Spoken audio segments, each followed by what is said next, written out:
En relación al caso que recién expuso el doctor Proboste, nos pareció importante volver a retomar el diagnóstico y la terapéutica de un síndrome que, si bien es poco común, es muy llamativo desde las alteraciones fundamentalmente de la psicomotricidad. Por eso optamos por hablar tanto del diagnóstico y la terapéutica. Como temario vamos a revisar el concepto histórico, cuál es su origen, cuáles son algunos conceptos básicos necesarios para entender lo que vamos a exponer, las distintas hipótesis fisiopatológicas, cuál es su clínica, las distintas opciones etiológicas, para fundamentalmente llegar a diagnóstico, tratamiento y compartir algunas conclusiones. Desde el punto de vista histórico, el concepto de catatonía fue acuñado por el psiquiatra alemán Karl Ludwig Kahlbaum en septiembre de 1873, en el prólogo de su publicación respecto a la catatonía. Respecto al origen del concepto, utilizó algunos compuestos de origen griego, kata, hacia abajo, también presente la palabra catacumba, tono, que implica tensión o una cuerda tensa, y el sufijo ia, que implica cualidad. Entendiendo el concepto, se refiere a que el paciente tendría sus funciones mentales disminuidas hacia abajo, asociado a un aumento de rigidez de la musculatura. Para Kahlbaum, esta entidad clínica, la catatonía, era más bien una entidad independiente que tenía un buen pronóstico y que estaba caracterizada por alteraciones psicomotoras, con un curso cíclico que podía presentar recidivas. Sin embargo, Kraepelin pensaba que la catatonía era más bien una condición clínica deteriorante, partícipe de una manifestación de un bloqueo mental y que describió posteriormente dentro de su conceptualización de la demencia precoz. Ahora, antes de seguir avanzando, es importante recalcar el síndrome catatónico propiamente tal, como una entidad más bien neuropsiquiátrica, caracterizada por anormalidades tanto motoras, de la conciencia, del afecto y del pensamiento. Y los signos más comunes son el estupor, el mutismo, el negativismo extremo, la adopción de posturas extrañas y los fenómenos de ecolalia y ecopraxia. Para eso podemos definir el estupor como la ausencia de actividad psicomotora, donde no hay una interacción con el entorno.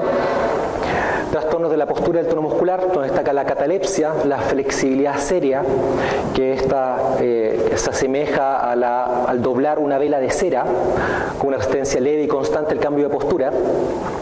Respecto a los trastornos del habla, el mutismo, que ya mencionábamos, la ecolalia, que implica la imitación de las palabras expresadas por el interlocutor, los trastornos del movimiento espontáneo con las estereotipias, estos son movimientos repetitivos, más frecuentes de lo normal, que no tienen un objetivo comprensible, los manierismos, que son caricaturas extrañas, exageradas de movimientos normales. Y finalmente, trastorno del movimiento inducido, donde está la ecopraxia, que es la imitación de los movimientos efectuados por una otra persona. Y el negativismo, que es la oposición o ausencia de respuesta a instrucciones o a estímulos externos. Desde el punto de vista de clasificación, son distintas las clasificaciones que hay, pero parece clara la clasificación respecto a catatonía estuporosa o hipocinética versus la catatonía excitada, delirante o hipercinética. La primera se ha asociado más, desde el punto de vista histórico, con la manía, versus la segunda, la hipercinética, que se ha asociado más con la esquizofrenia. Las siguientes imágenes que vamos a revisar corresponden a un atlas de psiquiatría de principios del siglo XX, 1910-1914. La imagen de su izquierda corresponde a una paciente con una flexibilidad seria. El paciente de la derecha corresponde a un paciente con una importante contractura muscular, rigidez mantenida. Esta imagen habla de un paciente que se mantuvo en una postura rígida, aparentemente de una plegaria, por 12 años antes de fallecer producto de las complicaciones médicas de la enfermedad. Estas imágenes corresponden a lo que en ese momento se denominó postura antigravitatoria, que es bastante llamativo. Finalmente, esta última imagen es una composición del mismo Kraepelin, en la cual él tendía a ocupar grupos de pacientes con distintas patologías, todos juntos. En este caso, todos estos pacientes presentaban el diagnóstico de catatonía en distintas etapas, estadios de la enfermedad, según sus palabras, para entregarle mayor riqueza descriptiva, mayor teatralidad al cuadro. Ahora, desde el punto de vista fisiopatológico, la neurofisiopatología de la catatonía es desconocida. Sin embargo, se saben algunas cosas. En particular, de que habría una hiperfunción glutamatérgica a nivel de la corteza parietal posterior, lo que permitiría la identificación de dónde está nuestro cuerpo en un determinado momento, la localización espacial de estos. Por otro lado, habría una función GABAérgica disminuida en el circuito orbitofrontal, relacionado con el monitoreo del comportamiento y la iniciación del movimiento. A su vez, también habría una disfunción dopaminérgica en el circuito motor, en la corteza motora y premotora, también relacionado con la terminación e iniciación de los movimientos. Ahora, a propósito de un caso, esta es una imagen que se tomó con tomografía por emisión de positrón único por SPECT, en el cual se pudo identificar de que en este paciente en particular, que tiene una catatonía inhibida, había un aumento del flujo sanguíneo cerebral en el área suplementaria motora respecto a grupos de pacientes control y grupos de pacientes con catatonía más bien hipercinética. Del punto de vista clínico, como ya hemos dicho, los signos clínicos más frecuentes son el mutismo, el estupor, el negativismo, las posturas rígidas. Sin embargo, los fenómenos de eco, que son tan característicos, y la flexibilidad seria son bastante poco frecuentes en la práctica clínica. Ahora, desde el punto de vista etiológico, es conveniente decir de que hay más de 200 enfermedades o entidades nosológicas que presentan síntomas catatónicos. Hemos querido destacar solamente las patologías médicas que son de más fácil diagnóstico. Siempre tener consideración respecto a las alteraciones hidroelectrolíticas, alteraciones respecto a las hormonas tiroideas, paratiroides, las enfermedades asociadas a alteraciones del colágeno como el lupus eritematoso sistémico y la encefalopatía secundaria VIH y la neurolues. Son enfermedades que sí o sí hay que descartar. Desde el punto de vista neurológico, esta tabla es simplemente para expresar la enorme cantidad de patologías neurológicas que pueden presentar síntomas catatónicos. Por ende, esto nos va orientando de que la catatonía o el síndrome catatónico es más bien un diagnóstico de descarte, al cual tenemos que llegar después de una exhaustivo discriminación. Respecto a la etiología psiquiátrica propiamente tal, las distintas series hablan de que hay un predominio tanto del trastorno afectivo bipolar como de las depresiones unipolares en cuanto a frecuencia por sobre la esquizofrenia y otras psicosis. Respecto a la aproximación diagnóstica, la analítica básica debe incluir a lo menos exámenes generales con electrolitos plasmáticos, TSH, una CK, VIH, BRL, la batería autoinmune completa junto con los marcadores tumorales que el doctor Proboste presentó recientemente, y electroencefalograma para descartar epilepsia y las neuroimágenes. Eso es lo mínimo que deberíamos solicitar. Respecto a la jerarquización diagnóstica, importante destacar de que, como recién había mencionado, las enfermedades psiquiátricas se encuentran en el último eslabón, es decir, este sí o sí es un diagnóstico de descarte, el cual tenemos que descartar primero enfermedades médicas, alteraciones metabólicas, infecciosas, reumatológicas, endocrinas, intoxicaciones. Ahora, respecto a la catatonía en el DSM-5, ¿cuáles han sido los cambios que se han instaurado en este? En primer lugar, se utilizan criterios diagnósticos que son transversales para todo el manual, es decir, el diagnóstico de catatonía se mantiene con 3 o más de los signos que están mostrados ahí: estupor, catalepsia, flexibilidad seria, mutismo, negativismo, adopción de postura, manirismo, estereotipia, agitación, muecas y ecofenómenos. En segundo lugar, se eliminó el subtipo de esquizofrenia catatónica y la catatonía más bien pasó a ser un descriptor dentro de la esquizofrenia y los principales trastornos del estado del ánimo. En tercer lugar, dentro de los 4 trastornos psicóticos adicionales que se agregan en esta clasificación, el trastorno psicótico breve, trastorno esquizofreniforme, esquizoafectivo y el trastorno psicótico inducido por sustancias, la catatonía vuelve a ser un descriptor. Finalmente se agregó una categoría diagnóstica residual, la catatonía no especificada, NOS, en el contexto de pacientes que presentan síntomas y que cumplen con los criterios diagnósticos de catatonía, pero que la causa subyacente no ha sido identificada. Respecto a la terapéutica, 4 puntos fundamentales. En primer lugar, las medidas tanto de sostén, soporte del paciente, considerando que en el caso expuesto por el doctor Proboste, el paciente se mantuvo 3 semanas, casi 4 semanas sin ingerir alimento. Por esto es muy importante el trabajo de enfermería y la prevención de las complicaciones médicas que pueden estar asociadas. En segundo lugar, vamos a revisar las pruebas terapéuticas que actualmente se pueden usar y que son de rápido uso. Y el tratamiento farmacológico con benzodiazepinas y finalmente con la terapia electroconvulsiva. Bueno, respecto a las medidas de soporte, cuesta encontrar una patología psiquiátrica donde los cuidados de enfermería sean más importantes. La hidratación endovenosa, la alimentación por sonda nasogástrica, nasoyunal, terapia anticoagulante, y todo esto con el propósito de prevenir complicaciones como neumonías aspirativas, deshidratación, úlceras por presión, fenómenos tromboembólicos y todos los déficits nutricionales secundarios a todo este tiempo de inanición. Desde el punto de vista terapéutico podemos optar a, primero, una prueba con lorazepam o zolpidem. En este caso se sugiere la administración endovenosa de lorazepam 1 a 2 miligramos. Hacer una primera evaluación a los 5 minutos si es que hay alguna respuesta significativa, la cual se define como una disminución de los síntomas catatónicos en un 50% o una disminución objetivada a una escala estandarizada, que es la Buch-Francis Catatonia Rating Scale. Y de lo contrario, al no haber una respuesta clínica significativa en los 5 minutos, se puede volver a administrar una segunda dosis de lorazepam idéntica a la primera y reevaluar. En el caso de que el lorazepam se administre de forma intramuscular, tenemos que evaluar a los 15 y eventualmente a los 30 minutos en caso de requerir una segunda dosis. Respecto al zolpidem, se puede administrar vía oral 10 miligramos y reevaluar en este caso a los 30 minutos. Respecto a la eficacia de las benzodiazepinas, hay que destacar de que son el tratamiento de primera elección.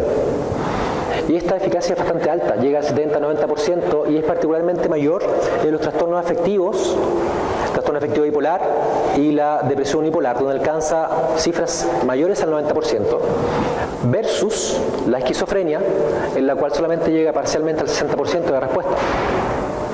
El tratamiento de primera línea consiste en lorazepam 2 a 4 miligramos tanto vía oral como intramuscular al día, y en caso de que tengamos ausencia de respuesta clínica significativa a las 48 horas, podemos hacer un incremento que llega hasta los 16 miligramos día.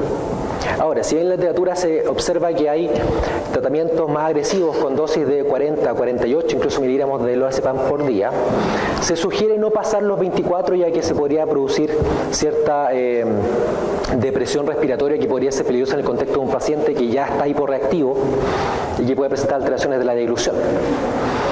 Alternativas eficaces también tenemos el diazepam, el clonazepam, el oxazepam, y la hipótesis que sugiere el efecto sería una restitución de la función GABAérgica que se encontraría disminuida en la corteza orbitofrontal.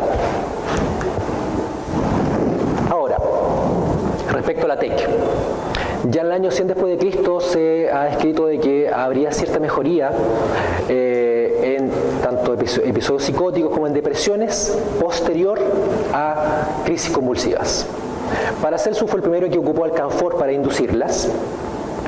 Von Meduna ocupó el pentilentretrazol para el tratamiento de la esquizofrenia, ya dando inicio al uso de las crisis convulsivas como un tratamiento terapéutico en la psiquiatría. Pero fue Serlet en 1938 quien realizó los primeros estudios, abriendo innegablemente la primera inquietud y controversia respecto a cuál es la metodología, cuáles son los mecanismos de acción y cuáles son las indicaciones correspondientes.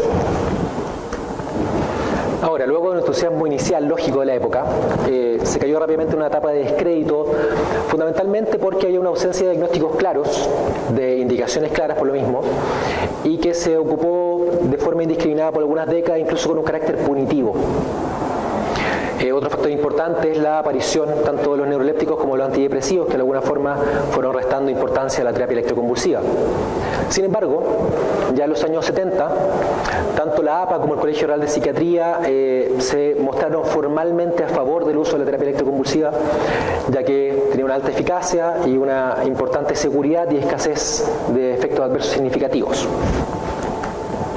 Ahora, respecto a la las indicaciones tradicionales, tanto en depresión mayor, trastorno bipolar o trastorno esquizofreniforme, se pueden hacer las indicaciones secundarias, donde encontramos la catatonía secundaria y la catatonía antes llamada letal, donde encontramos también el síndrome neuroléptico maligno y el síndrome serotoninérgico. Ahora, ¿cuáles son los criterios, cuáles son las instancias en las cuales debemos saltarnos el manejo con psicofármacos para pasar directamente a la TEC? Aquellas circunstancias en las cuales requeramos una respuesta médica rápida, ya sea porque la vida del paciente se encuentra en peligro por una condición tanto psiquiátrica como médica, cuando los riesgos de otros tratamientos sobrepasan significativamente el uso de la TEC, cuando hay una respuesta ante psicofármacos documentadamente pobre, o cuando el paciente lo prefiere. Ahora, importante destacar de que si bien no existen contraindicaciones absolutas para la TEC, sí hay algunas situaciones clínicas que constituyen contraindicaciones relativas, ya que aumentan fundamentalmente el riesgo anestésico, no por la TEC propiamente tal. Respecto a la técnica, tenemos un paciente que se encuentra acostado en su camilla, está monitorizado tanto con electroencefalograma, con electrocardiograma, oxímetro de pulso. Se le administra una premedicación, que en este caso es la atropina, para prevenir fenómenos reactivos por respuestas vagales posterior a la crisis. Se coloca la medicación anestésica, en este caso se ocupa propofol en este servicio. Luego el relajante muscular, la succinilcolina, y el paciente es oxigenado hiperventilado para poder en el fondo suplir la ausencia de oxígeno que se va a producir durante la crisis convulsiva propiamente tal. Luego de esto, a través de algunos transductores, se hace pasar un flujo de corriente eléctrica de electrones a través del cerebro del paciente para intentar reclutar una cierta cantidad, una masa neuronal para poder lograr una crisis convulsiva. Ahora, desde el punto de vista terapéutico, son escasos los estudios que presentan N significativo de pacientes tratados con terapia electroconvulsiva en el contexto de una catatonía. Sin embargo, lo que queda claro es que las tasas de respuesta son entre el 80 y el 100%, tanto más eficientes que el tratamiento con benzodiazepinas. Ahora, la TEC consiste en una inducción de crisis convulsivas controladas con una periodicidad de 2 a 3 veces a la semana, depende del país, para conseguir un cambio en el estado mental de ciertos pacientes. Un curso completo de terapia electroconvulsiva normalmente consta de 6 a 12 sesiones. Sin embargo, en el contexto de un paciente catatónico se recomienda 20 o más sesiones. Lo importante desde el punto de vista del tratamiento es que después de 60 años de uso la TEC sigue siendo insustituible, ya que presenta una alta eficacia, cercana al 100%, un alto índice de seguridad, en el cual la mortalidad del paciente general en el procedimiento es del 0,002 al 0,004%, es decir, si uno tiene una uña encarnada y va y se somete a un procedimiento de cirugía menor con anestesia local, es más riesgoso que la TEC, para hacer una proporción de prevalencia. Finalmente, su rapidez de acción hace que en situaciones donde la vida del paciente se encuentra comprometida, la hagan insuperable, en esta indicación en particular. Respecto al mecanismo de acción de la TEC en la catatonía, este es desconocido. Sin embargo, se postula que podría tener un efecto anticonvulsivante, ya que contrario a lo que se podría pensar, la TEC aumenta el umbral convulsivo, hace que las crisis convulsivas sean cada vez más cortas y tendría un rol tanto en la reducción del índice metabólico cerebral como una reducción en el flujo sanguíneo cerebral localizado en algunas partes, que podría tener que ver con la capacidad de retomar el movimiento por parte de los pacientes. La hipótesis neuroendocrina habla de que el aumento de la prolactina podría generar una sensibilización de los receptores dopaminérgicos, a la vez de disminuir el cortisol en el sistema límbico. Esto tendría más que ver con la respuesta de la TEC en trastornos afectivos. Y finalmente la hipótesis de los neurotransmisores, donde se ve un aumento en cuanto a la sensibilidad y la concentración tanto de los receptores serotoninérgicos como noradrenérgicos. Desde el punto de vista ético y los aspectos legales, es importante destacar de que la TEC sí respeta los 4 preceptos básicos de la ética médica, ya que es útil en muchas patologías, por lo tanto aplica el precepto de la beneficencia, tiene un perfil de riesgo y beneficio que es favorable, respeta la no maleficencia. Actualmente sus indicaciones son precisas y cada vez se presenta mayor disponibilidad, por ende que respeta el precepto de la justicia y la autonomía, ya que se debe realizar con el consentimiento del paciente. A modo de conclusión, podemos decir de que la catonía es un síndrome neuropsiquiátrico complejo, con una presentación polimorfa, el cual parece ser una vía final común a múltiples entidades nosológicas, y dada la multiplicidad de las mismas, el descarte de organicidad es prioritario, previo a un abordaje psiquiátrico. Y si bien el uso de benzodiazepinas, tanto en modalidad de prueba terapéutica como terapéutica, siguen siendo la opción de primera línea, en todas aquellas situaciones en las cuales la vida del paciente se ve amenazada, fundamentalmente lo que se llama las catatonías perdedoras de peso, la instauración de tratamiento eficaz con TEC es perentorio. En ese sentido, la TEC es una alternativa terapéutica eficaz y segura en el manejo del síndrome catatónico. Y finalmente, al ser parte del equipo tratante del paciente que presentó el doctor Proboste, me interesa hacer un agradecimiento, un reconocimiento en primer lugar al equipo de TEC de este servicio por su buena disposición, su profesionalismo, su afán de además compartir conocimiento. Lo mismo respecto al equipo de anestesia, sin el cual no se podría haber realizado esta terapia, incluidos los residentes de anestesia que nos acompañaron muchas mañanas. El equipo de neurología, incluidos los residentes que actualmente se encuentran pasando por nuestro servicio, fueron clave ya que nos pudieron ayudar a facilitar tener exámenes más rápidos, con resultados más eficientes y poder iniciar la TEC a la brevedad posible. El equipo de enfermería y de TENS del servicio, cuyos cuidados fueron fundamentales para mantener al paciente en buenas condiciones, lo mismo que el equipo de nutrición, que se vio dificultado por nuestra escasez de recursos. Lo mismo con terapia ocupacional, que sin su motivación hubiese sido difícil de que el paciente se hubiese reintegrado tan rápidamente. Y finalmente agradecer a los mismos pacientes que ayudaron a estimular, a tranquilizar al paciente e impulsarlo a la mejoría que se pudo ver actualmente. Eso es, gracias.